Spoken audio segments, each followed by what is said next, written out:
अल्लाह इरशाद फरमाता इक़रा, महबूब पढ़िए, बिस्मि रब्बिकल्लज़ी खलक, अपने रब के नाम से जिसने पैदा किया।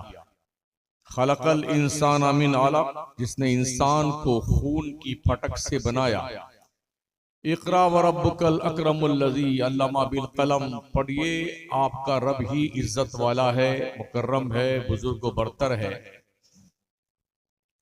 जिसने कलम से लिखना पढ़ना सिखाया।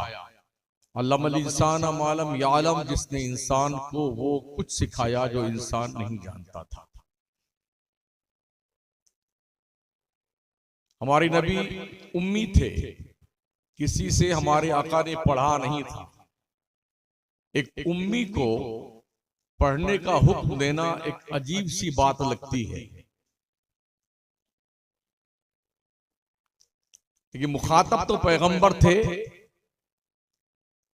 और हम और आप उस खिताब के अव्वलीन तरीन हकदार हैं कि हमें पढ़ने की जरूरत है। आजकल की तारीख में ये पढ़ने का दौर है, रिसर्च का दौर है, तहकीक का दौर है, शऊर का दौर है।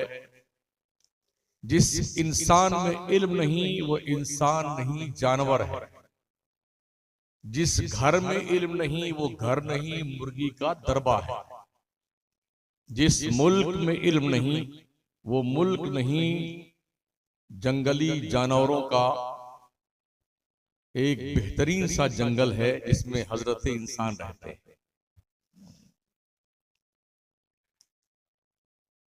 जितना जोर और जितना ताकत पैगंबर इस्लाम सल्लल्लाहु अलैहि वसल्लम ने इल्म के हवाले से खर्च किया है, लगाया है, इतना ज्यादा जोर किसी मजहब में भी इल्म पर नहीं दिया गया है।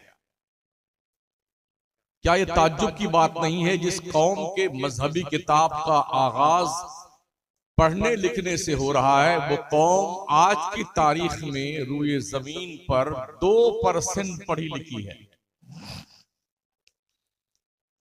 मुल्की एतबार से शेड्यूल कास्ट की बिरादरी जो है उससे भी ज्यादा गए गुजरे मुसलमान हैं पढ़ने लिखने के मामले में। तो क्या हमने कुरान के नुज़ूल का मकसद फरामोश नहीं किया? जिस कौम को पढ़ लिख करके काबिल बनना चाहिए था, वो कौम पढ़ाई लिखाई से दूर रह करके न धंधे में सक्सेस है न पढ़ने लिखने में है। जिस मुल्क में आप देखें हमारे हाथ में सिर्फ जिल्लत और रुसवाई, परेशानी, तबाही और बर्बादी। हमने पढ़ना लिखना छोड़ दिया।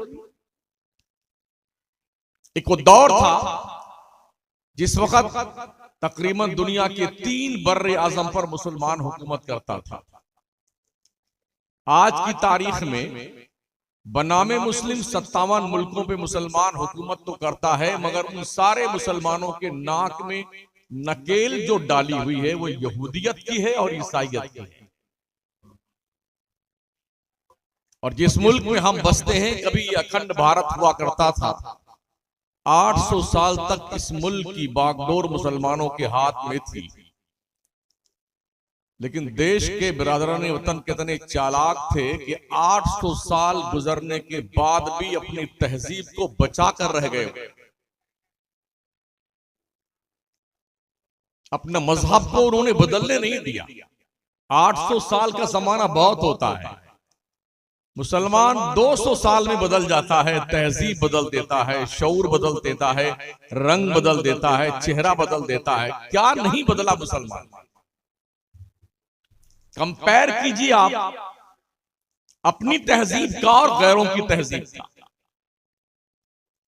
मुस्तकिल तौर पर वो लॉबी काम कर रही है इस्लाम के खिलाफ, जिसको हम शायद देखते भी कम हैं, सुनते भी कम हैं और पढ़ते भी कम हैं।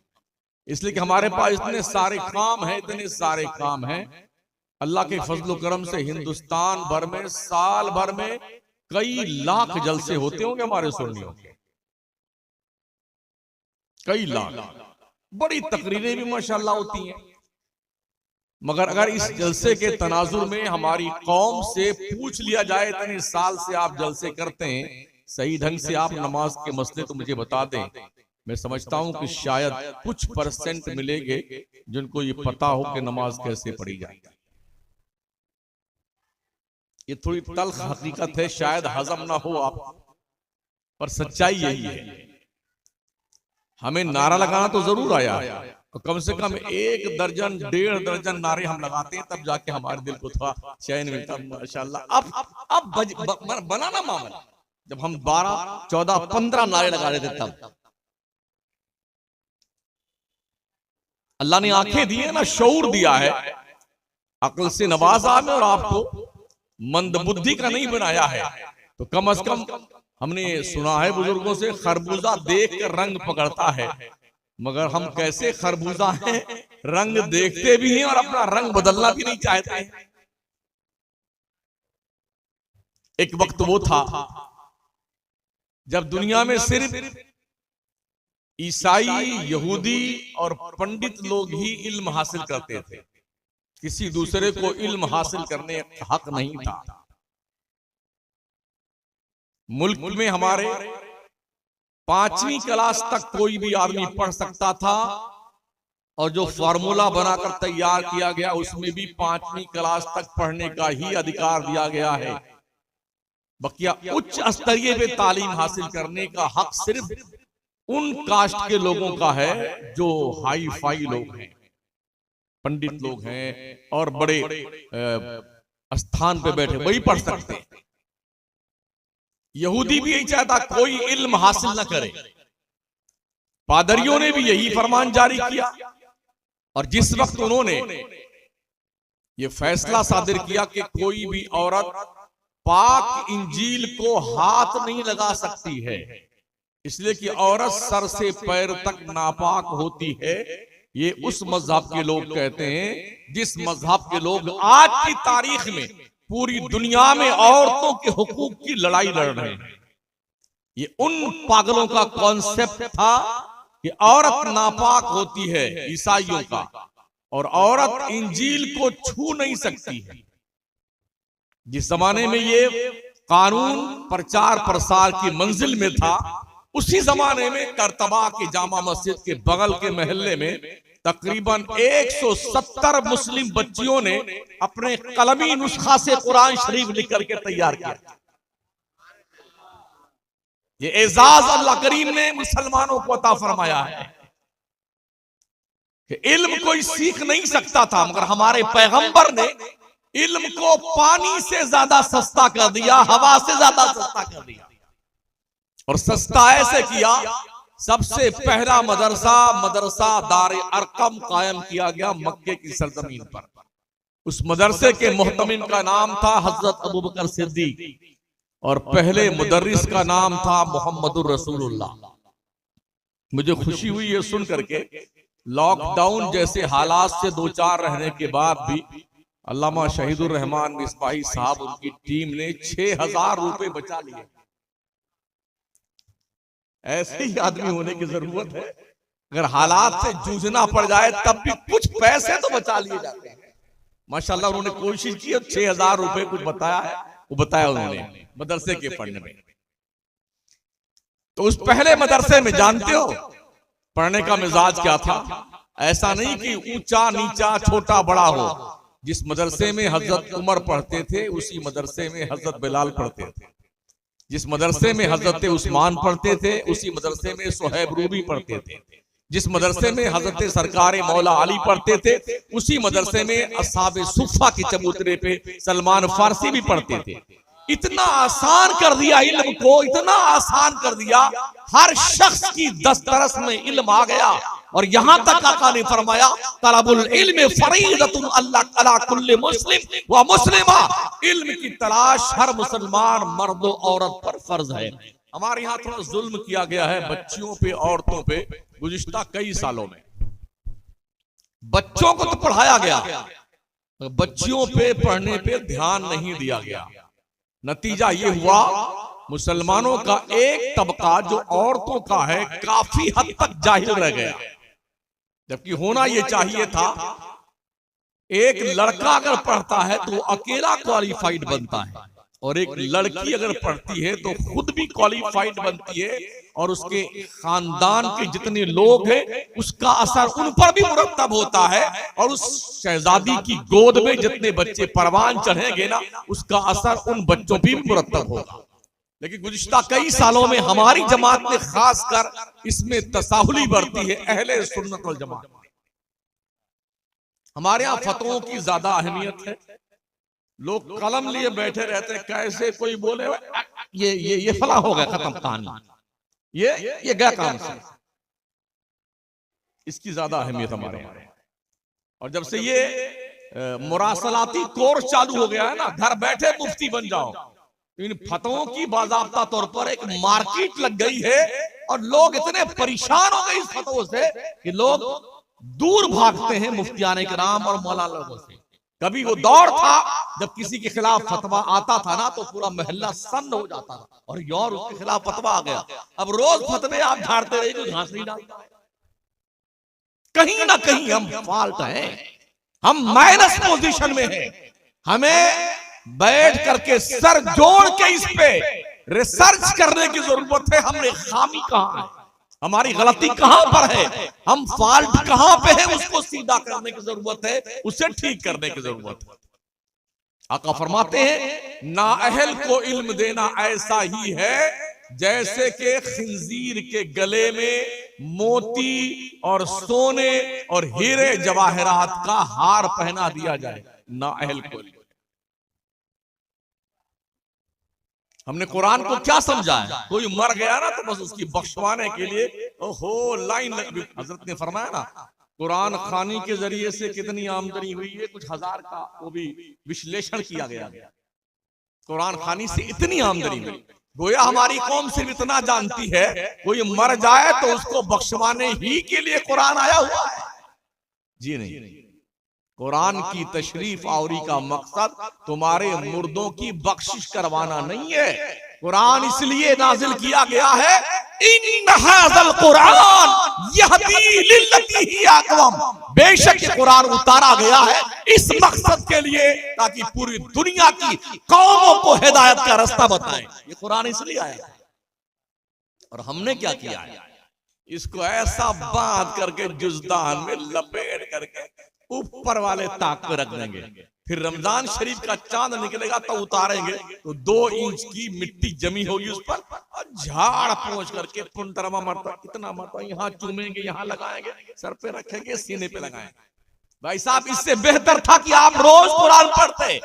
ओ सुबह सुबह बैठकर होटलों पे अखबार चाटने वालों, अपने दिमाग के पागलपन का इलाज कर लो। सुबह उठो तो खुदा की किताब पढ़ो,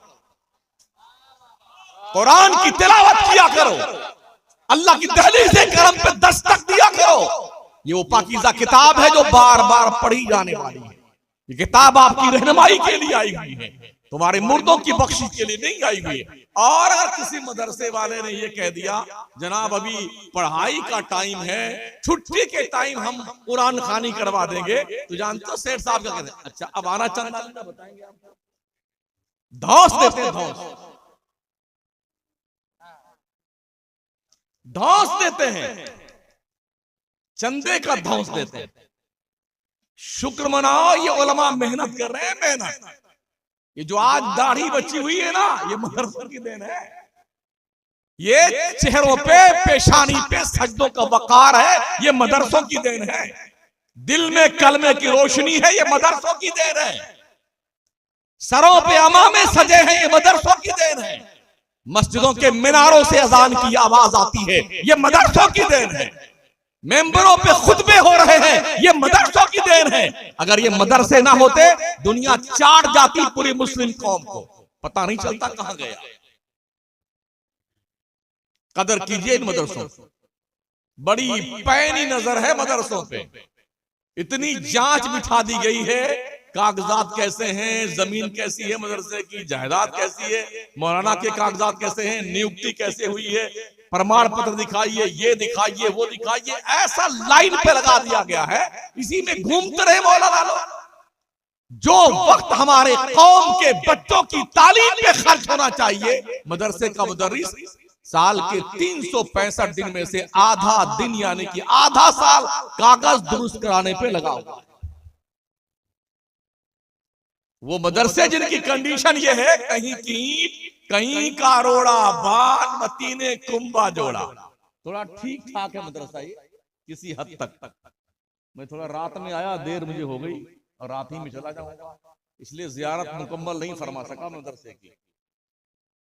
वरना हमने जो मदरसे देखे हैं ना, इल्ला माशाअल्लाह, अगर बाथरूम है तो दरवाजा नहीं, दरवाजा है तो एक पल्ला टूटा हुआ है, खिड़की है कहीं उसमें भी खिड़की दरवाजे नहीं लगे हुए हैं, और बावर्ची खाने में चले जाइए तो ऐसा लगता है शायद यहाँ पर 2-4 बकरियां बांधी जाती हैं।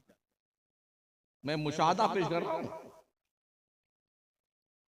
पान पूड़ी बीड़ी सिगरेट का ये मिजाज है, दीवार दर तबाह हो चुके हैं मदरसों के, और ऐसा पिचकारी मार मार के थूक करके लाल लाल लाल लाल पीला पीला कर दिया मदरसों की दीवारों।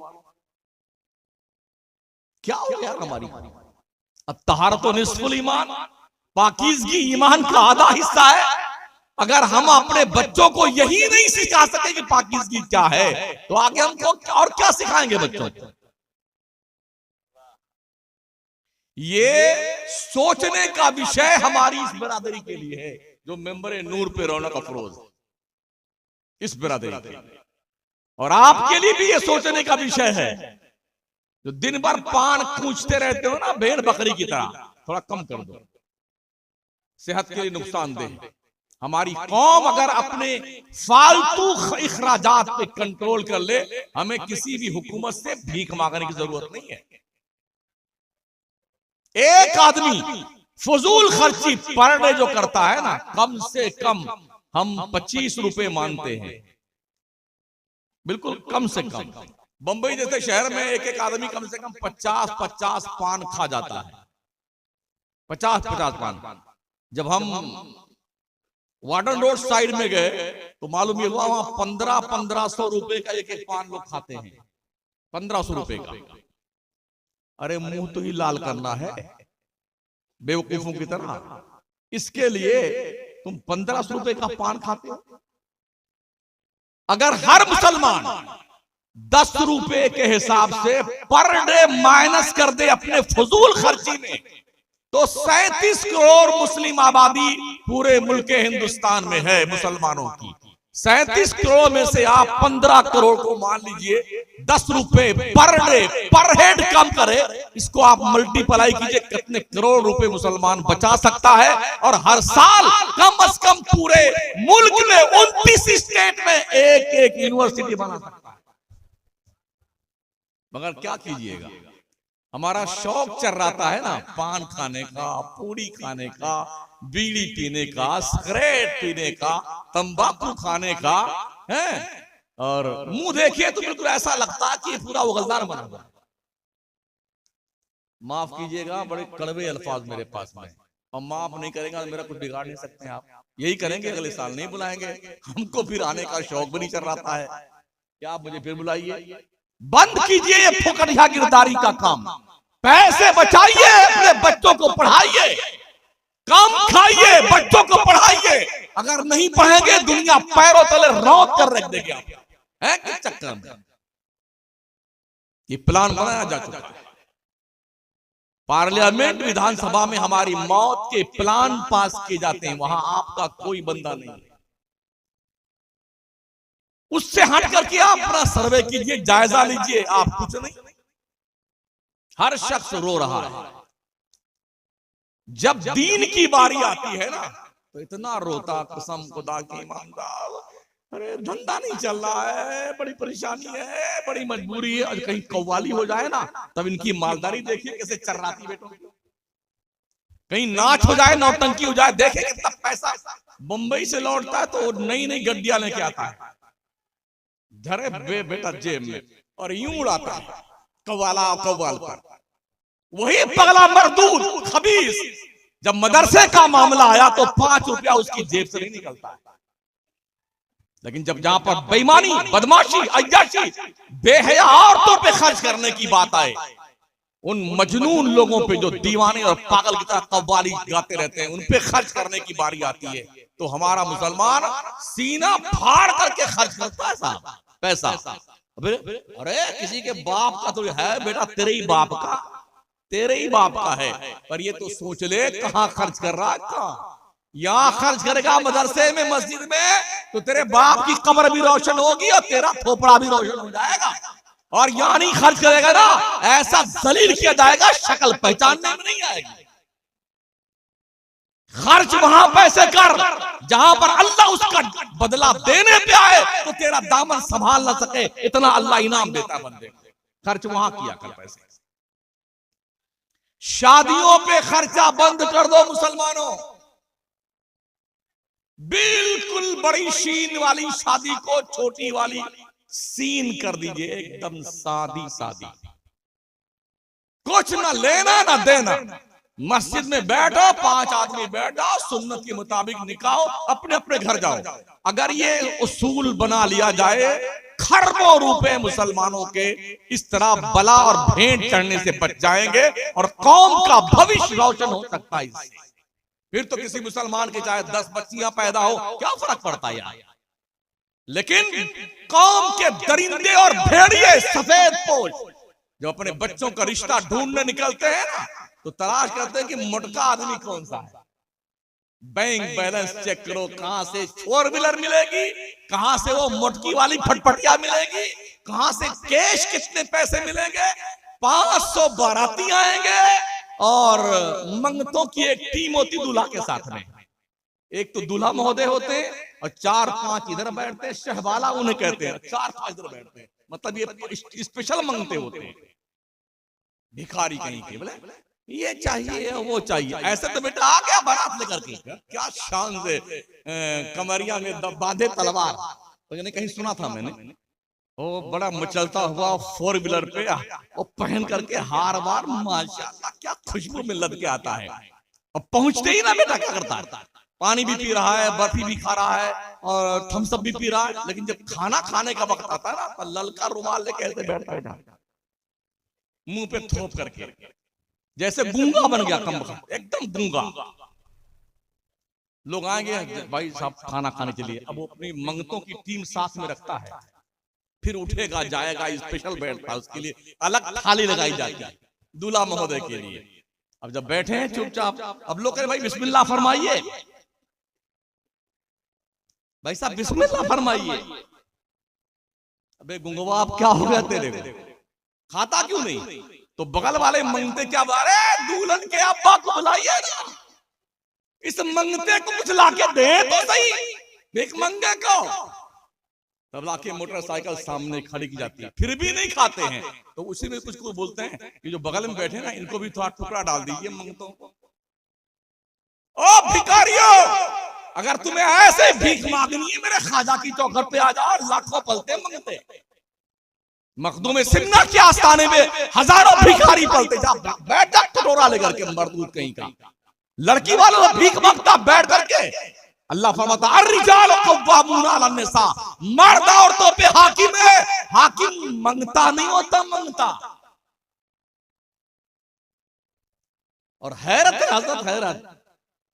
अच्छा चाहे खुद तो है दूसरी टोपी लगाए मैंने, चाहे एकदम काले काले हो, हाँ वो काला कौवा, मगर अपनी अम्मी से फरमाएंगे अम्मी ऐसी दुल्हन लाना जैसे ये ट्यूबलाइट चाहिए।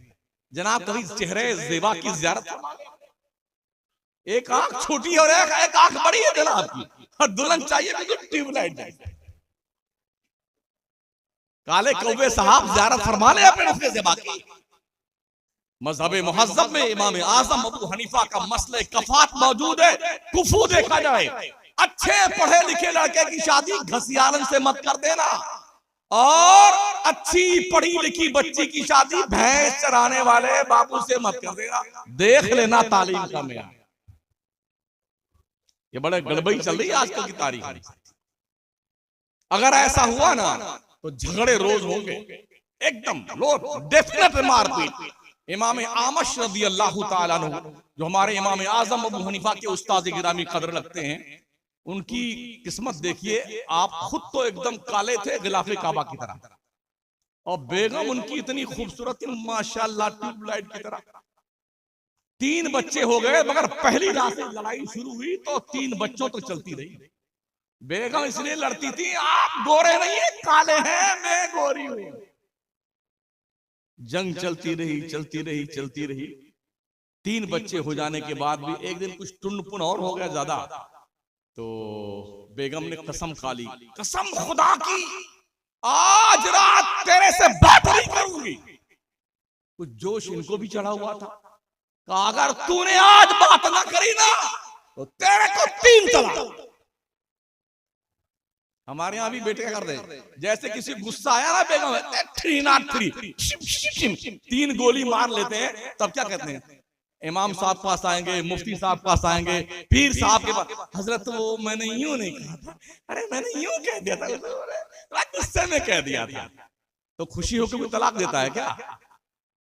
मुझे एक बंदा बता दो ऐसा जो पहली रात में शबे उरूसी में घर में जाए कमरे में और दुमका बड़ी सबसे बढ़िया वाली दुकान मिठाई से एकदम बढ़िया किस्म की मिठाई लेके 1 किलो आए और पहली रात में कमरे में जाए, कहा बेगम अस्सलाम वालेकुम माशाल्लाह मैं बहुत खुश हूँ, 1 किलो मिठाई आप तनाउल फरमाए और बड़ी खुशी में मैंने आपको 3 तलाक दिया। ऐसा कोई होता है? आदमी गुस्से में तलाक देता भाई साहब।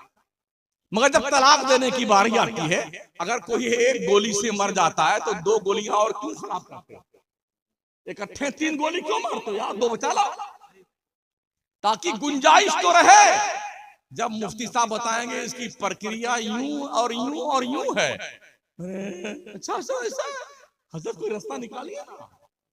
अब हजरत रास्ता निकालेंगे, बेटे तूने पहले 3 गोली ठोक दिया, अब क्या रास्ता खाक निकलेगा?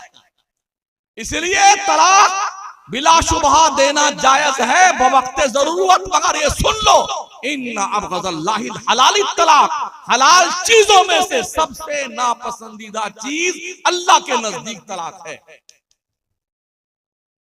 माशरे में बदलाव लेके आइए। ये तलाक को बाज़ाब्ता तौर पर पोटली बनाकर ऊपर वाले ताक में रख दीजिए। शादियां तलाक के लिए नहीं होती यार, बड़ी मेहनतें लगती हैं, सालों लग जाते हैं पैसे इकट्ठा करने, बड़ी मेहनत के साथ दूल्हा दुल्हन ढूंढी जाती है और तुमने यूं एक गुस्से में, नमक तेज हो गया तो 3 तलाक, मिर्ची तेज हो गई तो 3 तलाक। काश कोई इतना मोटा डंडा होता, देख तरह कूट के इनकी कुटाई करे, बैठ गए अकल ठिकाने मर्दों। मैं इसलिए बोल रहा हूं, चलते फिरते कई वकीलों से मुलाकात होती है, वो कहते मौलाना आप लोग क्या अपनी कौम के लोगों को तलाक के मसले नहीं समझाते? लोग 1 बच्चे की मां को, 2 बच्चे की मां को, 3 बच्चे की मां को तलाक देकर छोड़ देते हैं। वो औरतें हमारे कोर्ट में आकर के कचहरी के बाज़ाब्ता तौर पे चक्कर लगाती, दिन भर यहीं बैठी रहती है। इस नासूर का मुजरिम कौन है? ये हमारा सड़ा हुआ समाज है जो बड़ी इज्जत के साथ हमारे सामने बैठा हुआ है। ये सड़ा हुआ समाज और कौम के वो ठेकेदार जो रुपए पैसे की बुनियाद पर अपने आप को कारून, फिरौन, नमरूद और शद्दाद बनाए बैठे। किस खपते में मुब्तला है आप? बड़े पैसे वाले आप हैं, तुर्की वालों से पूछ लो क्या हाल हुआ उनका। 40 सेकंड के अंदर अरबपतियों को भिखारी बना दिया अल्लाह ने। उसने क्या करना है? इन्नमा अमरुहु इज़ा अरादा शैअन अन यक़ूल लहु कुन फयकून। अल्लाह को कुछ करने की जरूरत नहीं होती, वो फरमाता हो जा, बस हो जाता। सीरिया और जनाबे वाला लेबनान और तुर्की, उनसे पूछो जनाब क्या हाल है आज आपकी तारीख में। आज की 2 करोड़ 67 लाख इंसान -0 पॉइंट के सर्दी में खुले आसमान के नीचे आज की तारीख में जिंदगी गुजार रहे हैं। और दुमका और कुर्बो जवार के लोगों, खुदा ने तुम्हारी छत तो सलामत रखी है, तुमको 2 वक्त की रोटी दे रहा है, सुबह नाश्ता भी हलक शरीर के ऊपर तक ठूस के खाते हो। अल्लाह फरमाता लइन शकरतुम लाज़िदन्नकुम, अगर तुमने मेरा शुक्रिया अदा किया हम नेमतों का इजाफा कर देंगे। वलइन कफरतुम इन्न अज़ाबी लशदीद, अगर तुमने कुफराने नेमत किया तो मेरा अजाब बहुत सख्त है। कसम तो खा लिया इमाम आजम के उस्ताद ने, हुक्म फरमा दिया अगर तुमने आज रात बात ना करी ना तो 3 तलाक कह दिया। मगर उनको एहसास हुआ बड़ी जिद्दी औरत है, ये आज सुबह तक बात नहीं करेगी, और जब बात नहीं करेगी तो सुबह निकल जाएगी। तो भागते हुए ईशा के बाद इमाम आजम अबू हनीफा के घर पे आए, कहा बेटे नौमान हजरत समझ अपने उस्ताद की आवाज पहचानते थे। अरे कहा उस्ताद गिरामी कदर कैसे इस वक्त तशरीफ लाना हुआ हजरत, हमें बुला लेते, हम ही आ जाते। कहा नहीं बेटे मैं आ गया, जरूरत थी। कहा फरमाइए कैसे आना हुआ। कहा बेटे तुझे तो पता है तेरी उस्तानी अम्मी कितनी जिद्दी है। कहा हाँ जिद्दी तो है, क्या बात। कहा बेटे उसने तो आज ऐसा कह दिया कि आज रात भर तेरे से बात नहीं करूंगी।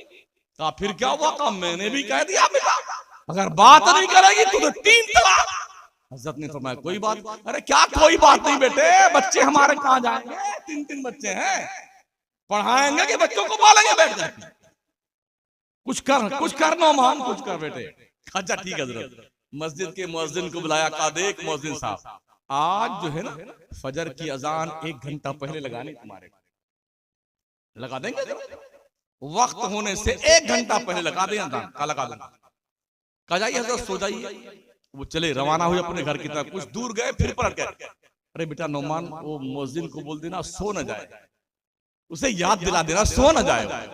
अरे आप जाइए तो सही। वो गए अपने कमरे में, रात भर जागते रहे ये दुआ मांगते हुए, या अल्लाह मुअज्जिन सो न जाए, या अल्लाह मुअज्जिन सो न जाए, या अल्लाह मुअज्जिन सो न जाए। और सामने वाले कमरा में बेगम, या अल्लाह सुबह जल्दी हो, या अल्लाह सुबह जल्दी हो, इसके एक निकाह से निकलूं, या अल्लाह सुबह जल्दी हो, इसके निकाह से निकलूं।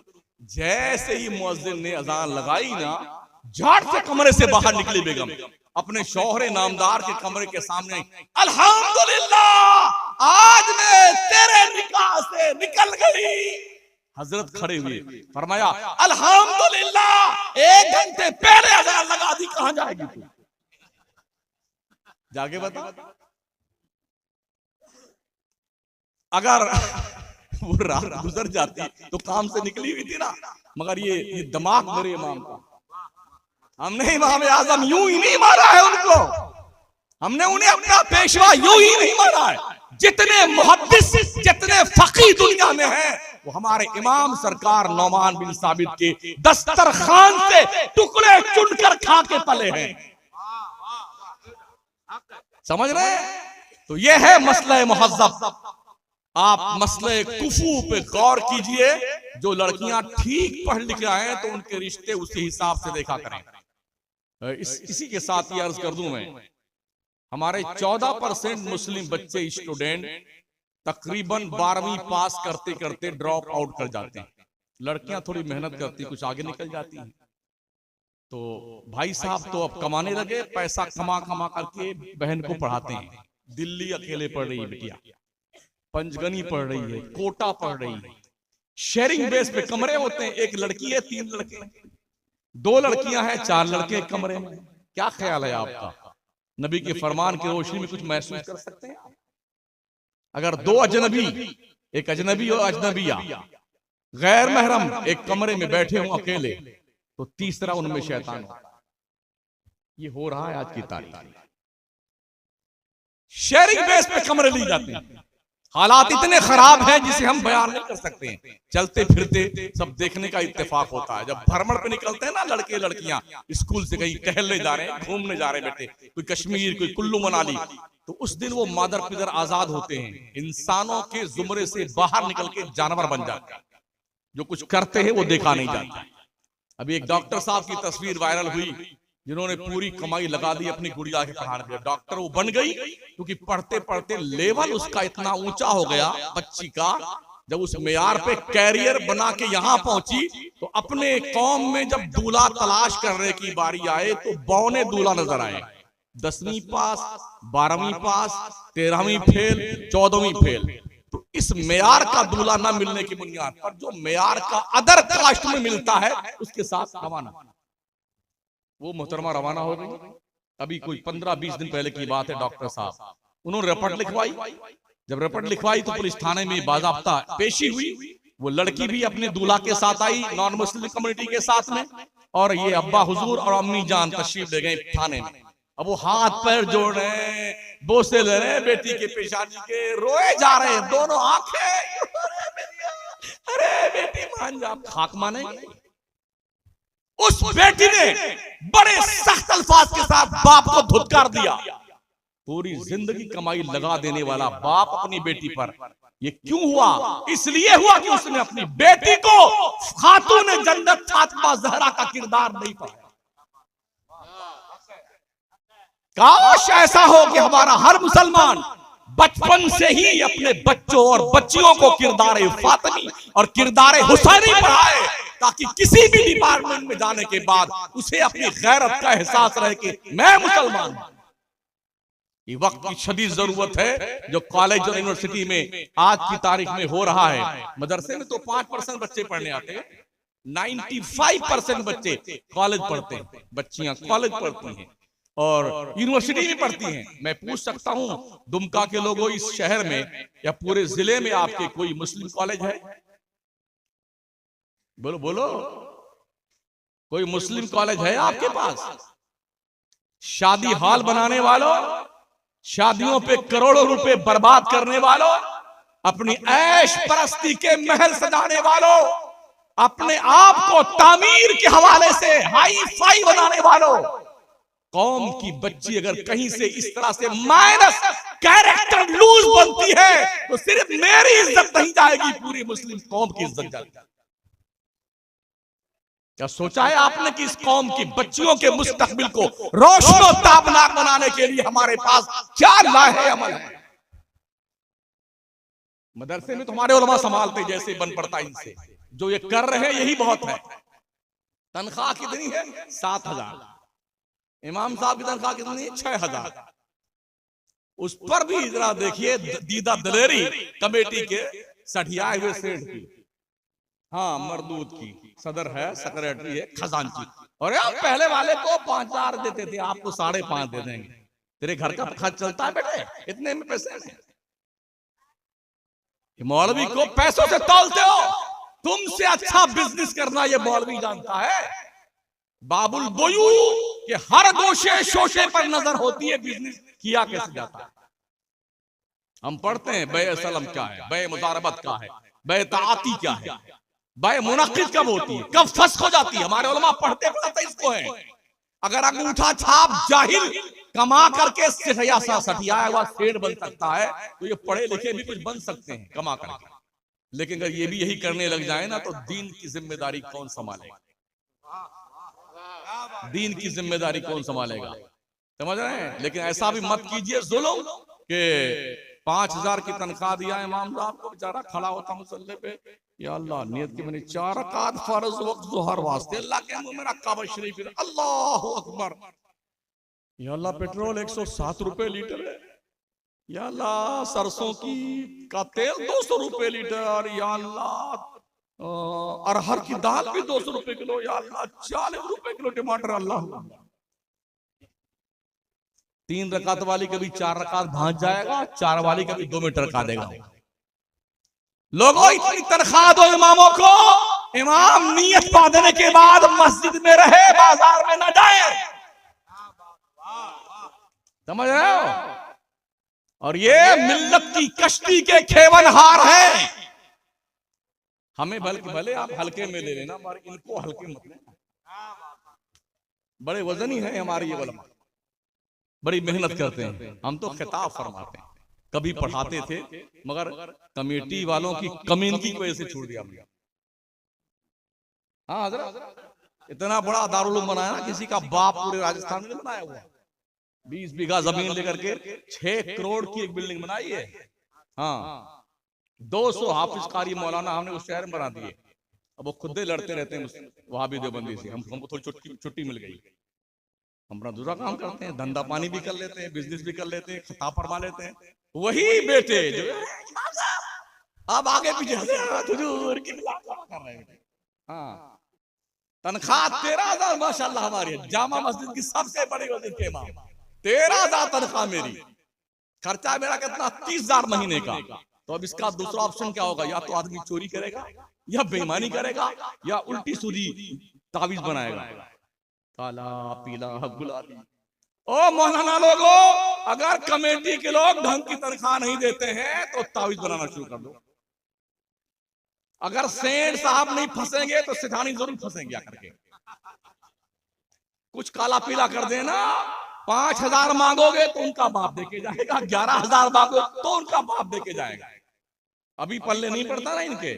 हाँ इनको याद दिला दो, हम ये भी करना जानते हैं। उलमा बड़ी मेहनत करते हैं। 24 घंटे दीन की फिक्र रखते हैं, दीन की, कौम के बच्चों और बच्चियों की फिक्र रखते हैं। और आप और हम हैं, हमें तो सिर्फ कमाने की धुन लगी, माशाअल्लाह कमाएंगे खाएंगे। आज 2 फटफटिया थी हमारे पास, कल 4 पहिए वाली आ गई, तो छुटकी वाली थी, अब फॉर्च्यूनर आ गई और क्रेटा आ गई, उसके बाद क्रेटा की अम्मा आ गई, खड़ी हुई ये लगा करके। मगर तू मरेगा ना बुढ़ा, मरेगा तो तेरी औलाद है क्रेटा फॉर्च्यूनर को छुपा कर रख देगी कि अब्बा के इस मरी हुई डेड बॉडी की हवा ना लगने पाए इस गाड़ी में। इसलिए ध्यान रखो साथियों, एहसास करो, एहसास। एक और बेचारे का मैंने वाक्य पढ़ा था, उसने एक सेठ साहब ने कहा, सरपंच महोदय ने, कि इमाम साहब हमारी मस्जिद में आप नमाज पढ़े ना, 5 साल पढ़ा दें, हमें आपको एक भैंस देंगे मुर्रा वाली, बढ़िया वाली। ठीक है पढ़ा देंगे। बेचारा बड़ी मेहनत से पढ़ाया, 5 साल नमाज उसने पढ़ाया, बगैर फीस के, बगैर पैसे के। कहा तो प्रधान जी, सरपंच साहब वो भैंस तो दे दीजिए। कहा तो मैंने तो आपको नमाजी बनाने के लिए ऐसा कहा था। कहा अच्छा, तो आपने झूठ बोला हम तुम्हारे साथ? हाँ ऐसे ही कुछ समझ लो। कहा फिर सुन लो, हमने भी 5 साल बगैर वजू के टरका दिए हैं। हाँ 5 साल की नमाज दोहरा लेना बेटे। इसलिए होश के नाखून लो, होश के नाखून। और मदरसों की कदर करो, मदरसों की। ये मदरसे हैं तभी तुम जिंदा हो, तभी तुम जिंदा हो। मैं अर्ज कर रहा था सब, हालांकि मेरा वक्त पूरा हो गया, वरना ट्रेन तशरीफ ले जाएगी। अपनी कमाई का कुछ हिस्सा मखसूस कर लो मदरसों के लिए, ठीक है ना, कि मुझे महीने में तो हर हाल में इतना पैसा मदरसे में देना है, बच्चे आपके पढ़ें चाहे ना पढ़ें, ठीक है ना। किसी एक बच्चे को अपने मरे हुए बाप के नाम पूरे पढ़ाई का खर्चा बर्दाश्त कर लो, ताकि उसका सवाब तुम्हारे मरे हुए बाप को कयामत तक मिलता रहे।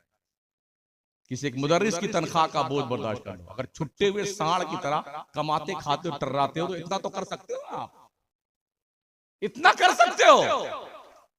ये बड़ी हैरत थी मुझे सुन करके कि मस्जिदे मदरसा जो यहाँ बनी है, मदरसा के लोगों के लिए, उसे मस्जिद बैत भी कह सकते हैं, वो खसारे में चल रही है। ये दुखद घटना है। खर्चे कम करो। मरहरा के सादात का फरमान है ना, आधी रोटी खाइए, बच्चों को पढ़ाइए। पढ़ेंगे तभी दुनिया की आंखों में आंखें डाल करके आप उनसे हौसला मंदाना जिंदगी के साथ बात कर सकते हैं। नहीं पढ़ेंगे तो ये सुन लीजिए, बिरादराने वतन ने इतनी मेहनत की है, 80 साल से चौकीदार की कुर्सी से लेकर के सदरे जमहूरिया की कुर्सी तक सब वही बैठे हुए हैं।